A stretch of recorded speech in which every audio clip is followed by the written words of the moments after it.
В БГПУ имени Мифтахиддина Акмуллы состоялся прием заместителя генерального консула Великобритании в Екатеринбурге Мэттью Осборна. В рамках визита господина Осборна прошла встреча с проректором по науке Людмилой Амировой, а также с преподавателями БГПУ имени Мифтахиддина Акмуллы. Людмила Александровна знакомила гостей с активной деятельностью нашего университета, рассказав про волонтерскую программу «Послы русского языка в мире», о Центре развития компетенции, продвижении русской литературы и о многом другом. Трое нас работают в консульстве в Екатеринбурге. It's with the smallest of the 3 UK missions in Russia. Мы представляем самое маленькое представительство из представительств Великобритании на территории России.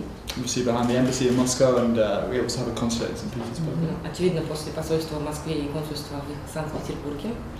So we're responsible for the UK's relations with the Urals region. Мы отвечаем за развитие отношений с Великобританией и Уральским регионом. We also cover Bashkortostan. И в том числе мы охватываем Башкортостан.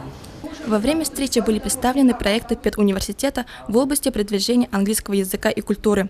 Также в рамках визита господина Осборна представители консульства Великобритании в Екатеринбурге презентовали программы сотрудничества между Университетом Великобритании и России. На сегодняшний день диапазон распространения английского языка очень велик. Знание английского языка в современном мире является своеобразным окном в мир. Владея этим языком международного общения, можно достичь поставленных целей с помощью новых возможностей.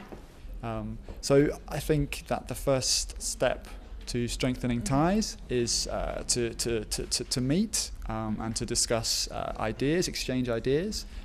So we have some projects that we are working on, but it's also interesting to hear what the university is working on, what the university's priorities are, and so we try and match the two sides, essentially.